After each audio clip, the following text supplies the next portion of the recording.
Assalamualaikum warahmatullahi wabarakatuh. Waalaikumsalam. Innal hamdalillahi nahmaduhu wa nasta'inuhu wa nastaghfiruh wa na'udzu billahi min shururi anfusina wa min sayyiati a'malina. May yahdihillahu fala mudilla lahu wa may yudlilhu fala hadiya lahu. Asyhadu an la ilaha illallah wahdahu la syarika lahu wa asyhadu anna Muhammadan abduhu wa rasuluh. Allahumma sholli ala Muhammad wa ala alihi wa sahbihi wa man tabi'ahu ila yaumiddin. Qala Allah fil Qur'anil Karim, ya ayyuhalladzina amanu taqullaha haqqa tuqatih wa la tamutunna illa wa antum muslimun. Ya ayyuhan nasu ubudu rabbakumul ladzi khalaqakum min nafsin wahidah wa khalaqa minha zawjaha wa batha minhuma rijalan katsiran wa nisaa wattaqullaha alladzi tasaaluna bihi wal arham innallaha kana 'alaikum raqiba. Ya ayyuhalladzina amanu taqullaha wa qulu qawlan sadida yuslih lakum a'malakum wa yaghfir lakum dzunubakum wa may yuti'illaha wa rasulahu faqad faza fawzan 'azima.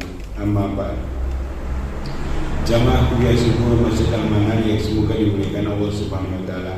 Alhamdulillah pada tanggal 9 Dzulhijjah ini kita masih diberikan kesehatan, diberikan banyak karunia Allah Subhanahu wa taala sehingga kita bisa melaksanakan amalan-amalan soleh. Insyaallah pada pagi hari ini kita melaksanakan 2 atau 3 atau bahkan lebih amalan-amalan soleh.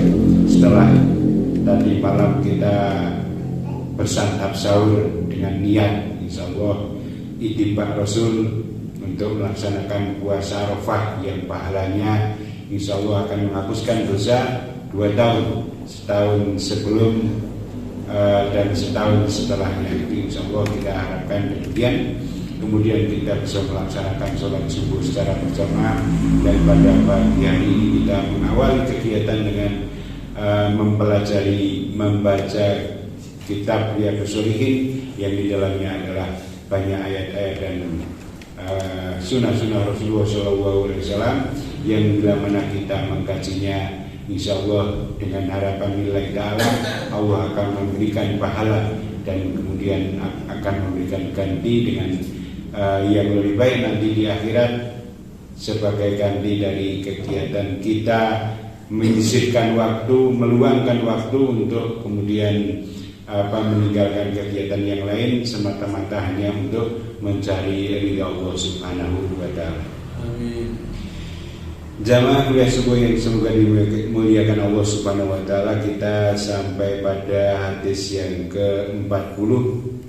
Wa Anas radhiyallahu anhu qala Rasulullah sallallahu alaihi wasallam. Hadis diriwayatkan dari sahabat Anas radhiyallahu anhu. Beliau berkata, qala Rasulullah sallallahu alaihi wasallam, bersabda Rasulullah sallallahu alaihi wasallam. Maaf, ini yang ke-39 belum ya. Wa Abi Hurairah radhiyallahu anhu, dari sahabat Abu Hurairah radhiyallahu anhu, qala Rasulullah sallallahu alaihi wasallam, bersabda Rasulullah sallallahu alaihi wasallam, may yuridillahu bihi khairan yusib minhu au yusab minhu. Hadis diriwayatkan dari Abu Hurairah radhiyallahu anhu, qala, beliau berkata Rasulullah sallallahu alaihi wasallam bersabda, may yuridillahu bihi khairan yusib minhu. Barang siapa yang Allah kehendaki padanya satu kebaikan, maka Allah akan memberikan cobaan padanya, atau dia, orang tersebut akan ditimpa satu cobaan, suatu musibah. Hadis yang cukup pendek, tetapi kalau kita mencermati itu banyak manfaat, banyak faedah yang bisa kita ambil dari hadis tersebut. Jamaah yang dimuliakan Allah Subhanahu wa taala, kuliah subuh yang dimuliakan Allah Subhanahu wa taala, ini hadis yang sangat pendek ini memberikan kita pelajaran. May yuridillahu bihi khairan, bahwa barang siapa yang Allah menghendaki padanya, pada seorang hamba itu suatu kebaikan. Artinya bahwa Allah itu memiliki sifat berkehendak, iradah. Jadi Allah memiliki sifat iradah yang dimana sifat iradah itu merupakan bagian dari keimanan kita kepada takdir. Kita mengetahui bahwa rukun iman itu salah satunya adalah wabil qadri khairihi wa syarrihi, yaitu kita beriman kepada takdirnya, baik takdir yang kita menganggapnya itu sebagai suatu kebaikan atau kejelekan. Tetapi semua yang ditakdirkan Allah itu maha baik, ya. Allah tidak ada kejelekan padanya. Allah semua yang dikehendaki Allah itu adalah terpuji. Hanya perbuatan manusia saja yang itu bisa baik ataupun juga jelek. Jadi di sini ada satu iradah Allah, satu ketentuan yang Allah. Jadi Allah bisa menentukan segala sesuatu karena memang semuanya adalah ketentuan Allah Subhanahu wa taala. Jadi yang pertama di sini bahwa Allah bisa menentukan, apabila menentukan satu kebaikan kepada manusia, artinya Allah memiliki kemampuan iradah, menentukan. Dan ketentuan Allah, iradah Allah itu bisa digolongkan menjadi dua bagian, yaitu iradah Allah yang pasti terjadi, ya. Ada satu iradah yang pasti terjadi, itu ketentuan Allah yang pasti terjadi dan tidak ada alternatif, tidak ada pilihan, pasti itu terjadi. Misalnya apa? Satu contoh misalnya tentang Allah menciptakan segala sesuatu yang ada di alam semesta ini, entah itu dari golongan manusia, malaikat, tumbuh-tumbuhan, hewan, bahkan iblis. Allah menciptakan semua, itu semua pasti terjadi, ya. Jadi itu adalah iradah Allah. Kemudian Allah menciptakan kesuburan atau ketandusan atau bahkan malapetaka, ya. Itu ketentuan yang Allah kehendaki dan pasti terjadi. Nah, apa ada yang kemudian yang Allah iradah Allah yang tidak pasti terjadi? Ada syariah diniyah, yaitu iradah syariah diniyah, iradah yang kemudian tidak pasti terjadi, yang sifatnya pilihan pada sebuah ketentuan. Misalnya bagaimana? Misalnya Allah menghendaki semuanya itu beriman, tetapi pada kenyataannya apakah semua manusia beriman? Tentu tidak. Kita melihat, ya, di sekeliling kita ada orang-orang yang tidak beriman. Pada zaman-zaman dahulu kita mengenal ada Fir'aun, ya, ada kemudian orang-orang yang menentang dakwah Rasulullah SAW, dan dia sudah dikehendaki oleh Allah, memang ada semacam itu. Meskipun kemudian Allah tidak suka. Allah menyukai apabila iradah yang sifatnya syariah diniyah ini itu dilakukan apabila itu ada suatu kebaikan dipilih oleh manusia. Al-haqqu min rabbikum faman syaa'a falyu'min waman syaa'a falyakfur. Bahwa kebenaran itu semuanya adalah dari Allah. Barang siapa yang ingin beriman maka silakan iman. Barang siapa yang ingin kafir ya silakan kafir. Artinya ada alternatif pilihan. Jadi iradah Allah itu yang kedua, itu ada yang sifatnya pilihan, dan semuanya mengandung konsekuensi, mengandung akibat dari sebuah pilihan, ya. Misalnya kita melaksanakan perintah, Allah telah memerintahkan untuk sholat. Apabila kemudian kita sholat, maka Allah akan memberikan balasan pahala dari pilihan kita tentang kita memilih sholat itu. Tetapi apabila kita tidak memilih itu, maka kemudian Allah akan memberikan dosa atas pilihan kita itu.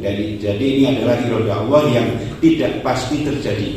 Jadi Allah menyenangi seandainya semua orang itu beriman, tetapi kenyataannya ada yang tidak beriman. Allah menyenangi yang beriman dan tidak menyenangi yang beriman. Jadi iradah yang kedua ini itu bisa terjadi dan juga bisa tidak terjadi, karena Allah memang memberikan alternatif, ya, alternatif pilihan. Silakan manusia mau pilih yang mana, apakah pilih yang mau untuk taat atau tidak. Faman syaa falyu'min waman syaa falyakfur. Barang siapa yang ingin beriman maka silakan beriman, barang siapa yang ingin kafir maka silakan ia kafir. Jadi pada iradah Allah ini adalah ketentuan-ketentuan yang Allah berikan pada manusia. Ada dua jenis, yaitu iradah ya,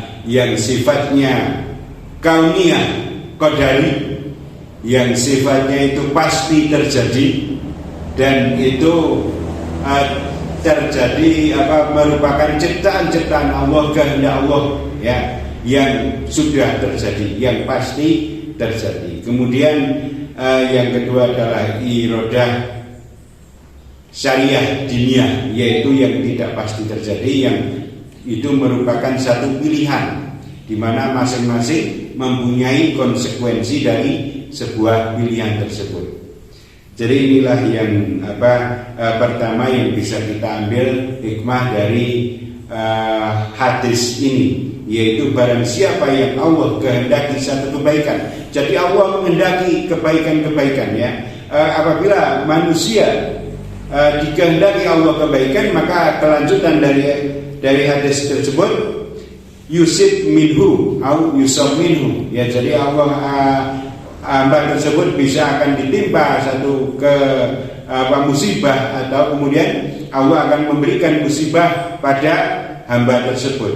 Maksudnya bagaimana? Apabila seseorang dikehendaki satu kebaikan, maka kemudian Allah akan memberikan satu ujian. Dengan ujian tersebut, itu seseorang akan kemudian mendapatkan pahala dari sebuah sikap yang terjadi, yang dilakukan oleh seorang hamba tersebut terhadap musibah yang Allah berikan. Ada yang kemudian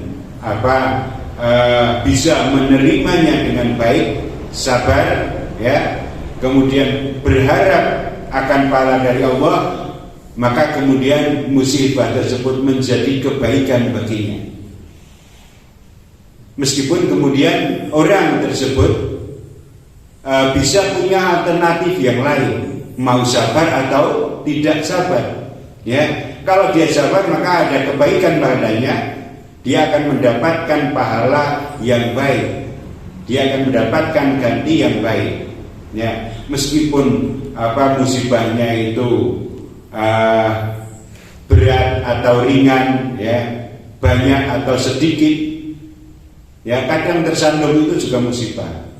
Apakah dengan kesandung, ya, biasanya sing paling kerap nyandung itu pada orang yang berjalan, ya, kerikil, batu kecil, atau kemudian pakai yang motor kadang tersandung oleh standarnya sendiri. Ya, itu adalah sesuatu hal yang kecil, tetapi bisa suatu saat tersandung satu masalah yang besar. Ya, ada kemarin pada hadis-hadis yang sebelumnya, ada yang diberikan kemalangan, ya, berupa misalnya penyakit kedua matanya, atau kemudian kehilangan nyawa salah seorang anggota yang dicintainya dan sebagainya. Nah, dengan musibah-musibah tersebut, apabila dia bersabar, apabila dia berharap akan pahala dari Allah, maka itu adalah kebaikan bagi orang tersebut. Dia akan mendapatkan ganti, bisa pahala langsung, ya, pahala yang tercatat, ya, yang nanti akan diberikan di akhirat, atau akan mengganti dengan karunia yang bentuk yang lain, karunia dalam bentuk yang lain. Kita mengetahui misalnya ada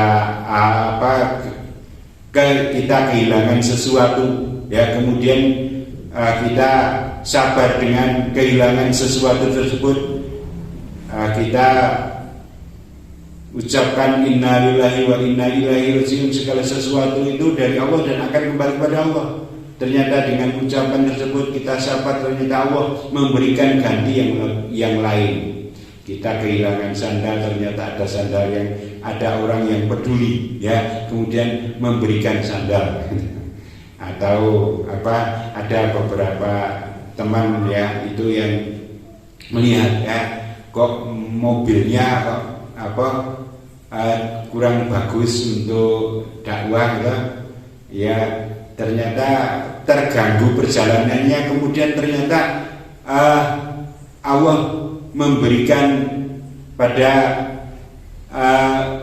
sang pendakwah tadi itu sebuah mobil baru dari orang yang mendengarkan. Nah, ini kok kasihan sekali, ya. Kemudian ternyata dibelikan mobil yang baru. Nah, ini satu karunia yang kita tidak tahu, ya. Ternyata dengan sabar, ya, itu bisa Allah memberikan ganti, baik itu di dunia maupun di akhirat. Jadi kebaikan itu nanti akan Allah berikan, ya, dengan bagaimana dia bersikap terhadap musibah yang menimpanya. Ya, jadi musibah itu sesuatu yang secara umum orang tidak menyukai, suatu malapetaka. Jadi dengan musibah tersebut orang akan menjadi terganggu kepentingannya, ya, karena musibah yang diterimanya. Tetapi ternyata fungsi dari musibah itu bagi seorang mukmin adalah banyak. Yang pertama, dia akan teruji, akan teruji dirinya itu benar-benar pantas untuk mendapatkan satu predikat kebaikan dari Allah Subhanahu wa Ta'ala. Kemudian akan diberikan pahala, diberikan ganjaran, ya, diberikan ganti yang lebih baik itu di dunia ataupun di akhirat. Jadi dengan ujian tersebut Allah akan memberikan kebaikan. Jadi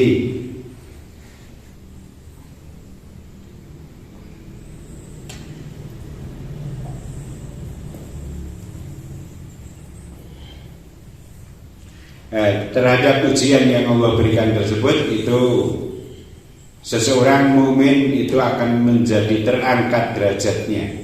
Dengan sabar dia akan mendapatkan pahala dan ganti dari Allah Subhanahu wa Ta'ala. Akan terbukti dari sikapnya terhadap ujian yang Allah berikan.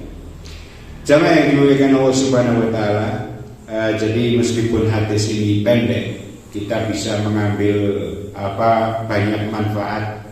Yang pertama tadi, bahwa iradah Allah itu adalah kehendak yang Allah berikan, baik kehendak itu disukai oleh manusia atau tidak disukai manusia, tetapi Allah dengan segala hikmahnya memberikan kebaikan-kebaikan.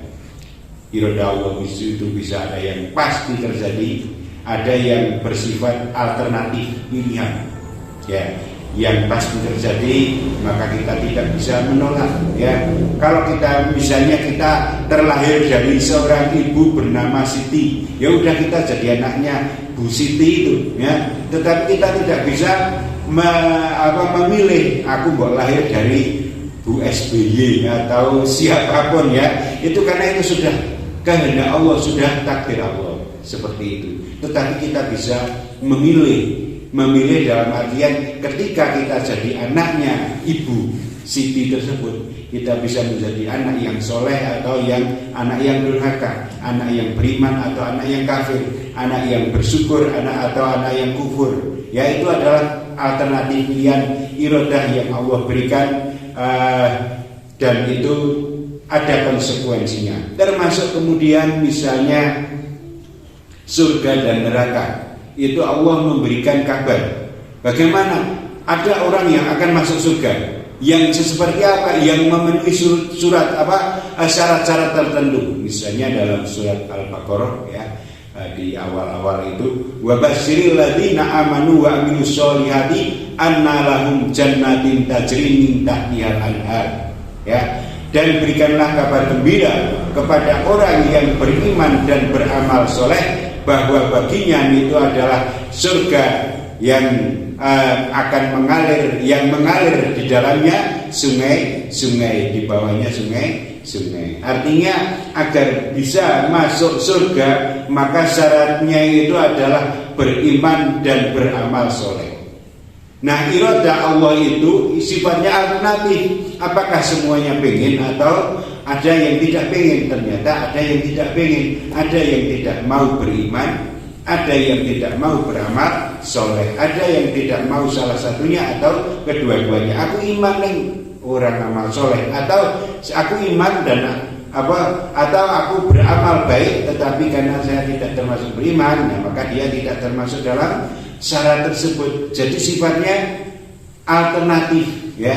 Nah, jadi ada orang yang beriman dan beramal soleh maka dia masuk dalam kategori tersebut, dia akan masuk surga. Tetapi orang yang tidak mau beriman dan tidak beramal soleh maka dia akan masuk neraka, tidak masuk surga. Jadi sifatnya alternatif. Jadi itu adalah iradah Allah. Jadi Allah apabila menghendaki satu kebaikan pada seseorang, salah satu di antara cirinya adalah Allah akan memberikan musibah. Ya, musibah itu bisa kecil, bisa besar. Dan tujuan dari musibah itu adalah sebagai ujian, sebagai pengangkat derajat, penggugur dosa. Ya. Nah, ini adalah satu cara yang Allah berikan untuk manusia. Apabila manusia itu melakukan satu kesalahan, kadang tidak pernah atau lupa tidak istighfar, atau istighfarnya ya sekedar biasa saja, rutinitas, astagfirullah, tidak tumbuh dari hati, ya, sehingga ucapan yang tidak tumbuh dari hati itu tidak bisa menggugurkan dosanya, ya, karena Allah sesuai dengan persangkaan hambanya. Ketika seorang hamba itu berharap penuh agar mengampuni, maka istighfarnya adalah istighfar yang kualitas, tidak sekedar di bibir tetapi tumbuh dari hatinya, astagfirullah, ya. Kemudian dia bertobat, ya, setelah istighfar minta ampun dia bertobat, maka dia akan mendapatkan ampunan itu. Kalau kemudian semua hal yang dilakukan itu ada dosa, terkadang manusia itu lupa untuk istighfar.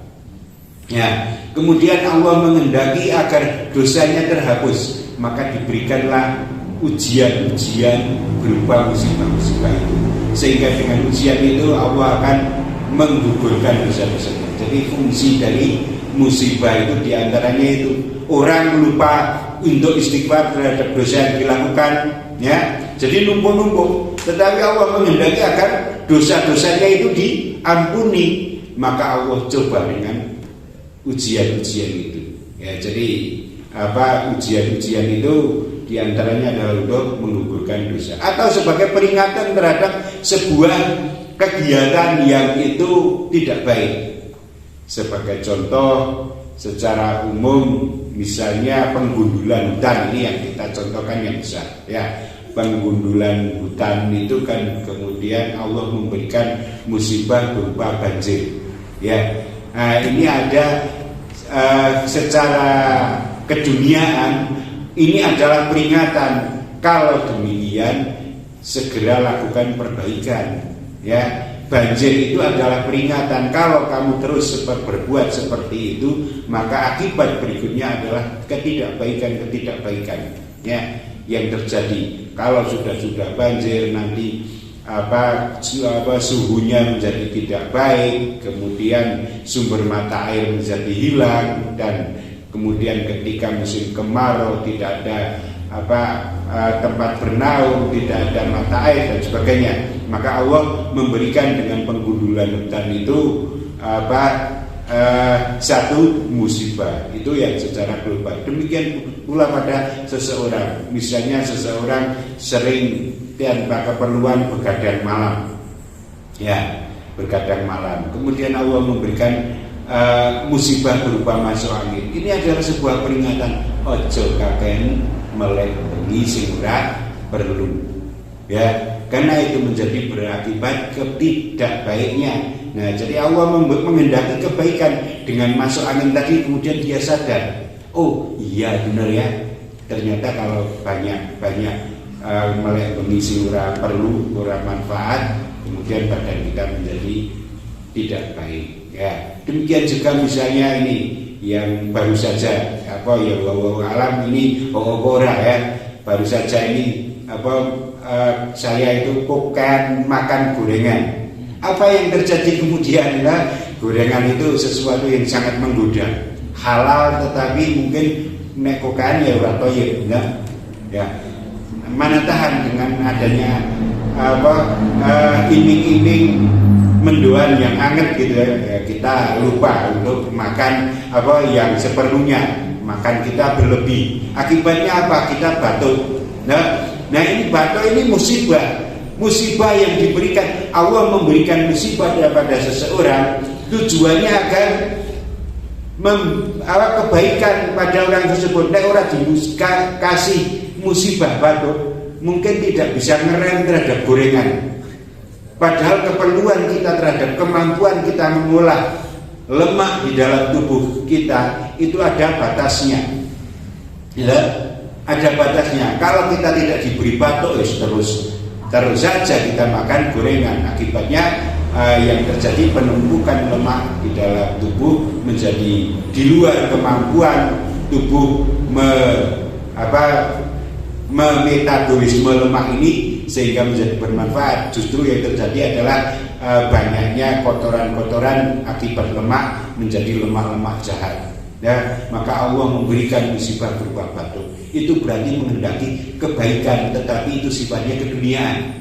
Jadi baik sifatnya keduniaan maupun sifatnya akhirat, itu Allah memberikan musibah itu baik. Bisa jadi orang menganggap itu tidak baik, tetapi Allah menghendaki musibah itu baik bagi orang tersebut. Ya, jadi secara sederhana seperti itu, secara keduniaan. Ternyata dengan akibat batuk tersebut orang bisa ngerem terhadap keinginannya makan goreng-gorengan.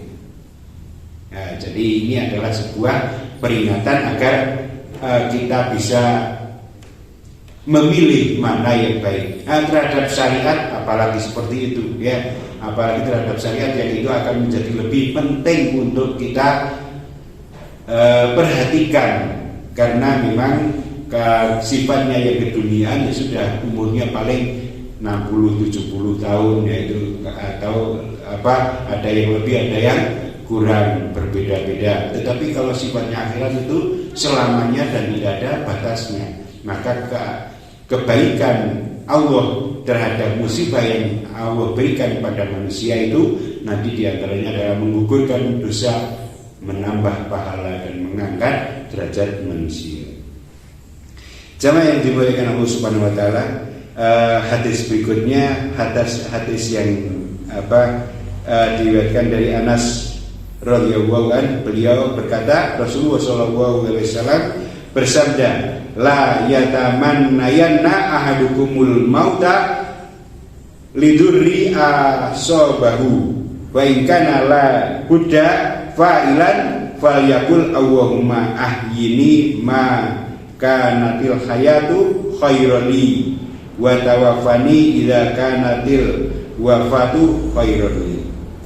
Jamaah yang dimuliakan Allah Subhanahu wa taala, musibah itu kadang kita pengennya kalau memang mendapat musibah ya sing ringan-ringan saja, yang kemudian kita tidak perlu banyak energi. Tetapi ada suatu musibah yang terkadang musibah itu begitu besar sehingga orang itu butuh perjuangan untuk mengatasi musibah. Termasuk diantaranya adalah musibah yang sakit yang sangat parah, atau penderitaan yang mungkin seseorang akan menjadi tidak kuat terhadap musibah tersebut, sehingga orang mungkin nek koyo ngene iki nek mati ya nek luwih apian.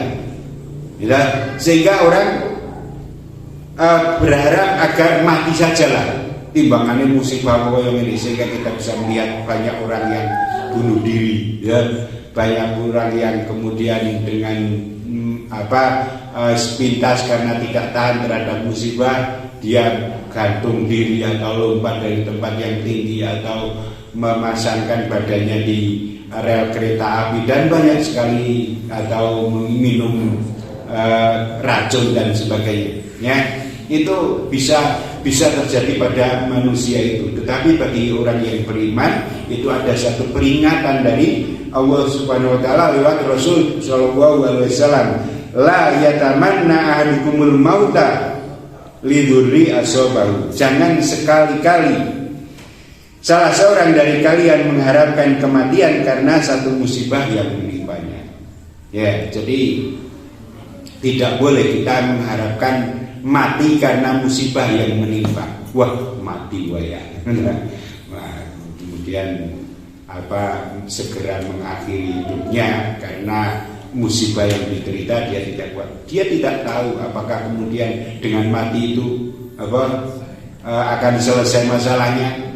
Tempat beristirahatan terakhir bisa jadi bukan istirahat, tetapi malah awal dari suatu azab yang lebih besar, ya. Jadi memang ada perlu koreksi menuju ke tempat peristirahatannya yang terakhir. Ya, apakah benar istirahat? Wong dia mati dengan membawa dosa, tidak membawa iman, tidak membawa amal soleh, kok beristirahat? Tidak, justru begitu mati, ya, dengan tidak membawa iman, tidak membawa amal soleh, maka yang terjadi adalah awal dari sebuah pertanggungjawaban, ya. Di alam kubur dia akan menerima, ya, akibat dari perbuatannya, apalagi nanti sampai di akhirat dia tidak akan pernah dapat beristirahat, ya. Jadi bukan tempat beristirahat terakhir kalau tidak punya amal iman dan amal soleh, ya. Maka jangan sekali-kali mengharapkan mati terhadap musibah itu. Justru bagi seorang yang beriman bisa saja musibah itu adalah suatu kebaikan. Tetapi kalau memang musibah yang diderita oleh seseorang itu begitu kuatnya, ya, sehingga seakan-akan seseorang tersebut sulit untuk mengatasi atau harus melakukan sesuatu, maka Rasulullah SAW memberikan solusi bagaimana, ya. Fa in kana la budda fa'ilan falyakul, ya. Apabila memang harus demikian, ya, harus melakukan sesuatu yang demikian, maka katakanlah, berdoalah, Allahumma ahyini ma kanatil hayatu khairan li, ya Allah, hidupkanlah aku. Loros ora karu-karuan, wis koyone dalam logika itu wis ora mari nek koyo ngene. Tetapi tidak boleh kemudian jenengane njaluk mati, ya, mati. Kula pecah mawon, ya, tidak boleh. Kita berharap, ya, jangan berputus asa dari rahmat Allah, ya. Maka tetap harus minta hidup, ya Allah, hidupkanlah aku apabila hidup itu lebih baik untukku. Kemudian dilanjutkan, wa tawaffani idza kanatil wafatu khairun li, dan wafatkanlah aku, matikanlah aku apabila kematian itu lebih baik bagiku. Ya, artinya kalau misalnya kita mati, kemudian nanti di alam kubur akan menerima pahala karena kemudian sikap sabar kita dalam menerima musibah, akan menerima ganti yang lebih baik, maka ya sudah, matikan saja, saya ingin segera mendapatkan pahala dari sikap saya sabar tadi. Dia akan mati. Kemudian itu adalah pilihan solusi dari Rasulullah SAW apabila seseorang menerima satu musibah di mana musibah tersebut sangat berat. Jadi tidak boleh berharap satu kematian, ya, tetapi berdoalah apabila ternyata kematian itu lebih baik, maka matikanlah aku. Tetapi diawali dulu, apabila itu hidup, hidupkanlah aku. Apabila hidup itu lebih baik bagiku. Kita bisa beramal karena hidup. Kalau sudah mati maka sudah terputus amalnya, ya. Idza mata ibnu adam inqata amalu, ya. Sudah amalnya sudah terputus apabila mati salah seorang manusia di antara kamu, maka terputuslah segala amal usahanya, tidak bisa berbuat apa-apa. Bilang subhanallah nggak bisa, astagfirullah nggak bisa, la haula wala quwata illa billah nggak bisa. Tetapi kalau masih hidup meskipun sakit, ya kan masih bisa beramal soleh. Ya, dengan sabar dia akan mendapatkan pahala. Dengan berharap pahala dari Allah, dia akan mendapatkan ganti yang lebih baik. Dengan zikir-zikir dia akan mendapatkan pahala. Ya, jadi tetap saja sabar, harus sabar, terus berharap agar mati. Jangan sampai kemudian memilih mati, bahkan kemudian matinya dengan cara bunuh diri. Nanti Allah akan memberikan hukuman bagaimana dia bunuh diri itu tersebut, ya. Kalau dia bunuh dirinya misalnya dengan menusuk pakai pisau, ya terus hukumannya terus menusuk terus, ya. Dia akan menusuk terus, ya. Sesuatu yang sangat mengerikan, ya. Meminum baygon, terus dia akan disiksa dengan minuman racun yang menjadikan tenggorokannya itu sangat sakit, menahan kematian, ya terus akan disiksa seperti itu. Dia kemudian apabila bunuh diri di rel kereta api, ya dia akan merasakan dihukum dengan seperti itu terus. Itu sesuatu yang sangat mengerikan. Maka jangan pernah bermimpi, ya, berangan-angan la yatamanna ahadukumul maut. Jangan berangan-angan, bermimpi, berkeinginan untuk mati, ya terhadap musibah yang menerima. Bersabarlah, ya, kita disuruh bersabar. Kalau kemudian memang sudah tidak kuat, maka ada alternatif, berdoa, ya, berdoa Allahumma ahyini ma kanatil hayatu khairan li wa tawaffani idza kanatil wafatu khairan li. Itu adalah doa yang dicontohkan oleh Rasulullah, yang diajarkan oleh Rasulullah Shallallahu Alaihi Wasallam. Maka jamaah yang dimuliakan Allah Subhanahu Wa Taala, ya, mari kita perkuat iman kita, kita berhusnudzon pada Allah terhadap segala sesuatu yang Allah takdirkan pada kita. Kita berprasangka baik pada Allah terhadap musibah-musibah yang menimpa diri kita. Kita harus tahan, ya, kita harus sabar, ya. Dengan demikian Allah akan memberikan pahala yang baik bagi kita, yang akan memberikan ganti yang lebih baik. Semoga apa yang kita bahas pada pagi hari ini Allah berikan, ya, ganjaran, ya, kita diberikan pemahaman terhadap segala ketentuan yang Allah takdirkan kepada kita, kemudian kita berhusnudzon bahwa itu adalah kebaikan untuk kita. Kemudian kita juga beristighfar apabila ada hal-hal yang kurang baik yang kita lakukan, termasuk apa yang saya sampaikan apabila kurang sesuai dengan apa yang Allah tentukan. Subhanakallahumma wa bihamdika asyhadu an la ilaha illa anta astaghfiruka wa atubu ilaik. Assalamualaikum warahmatullahi wabarakatuh. Waalaikumsalam.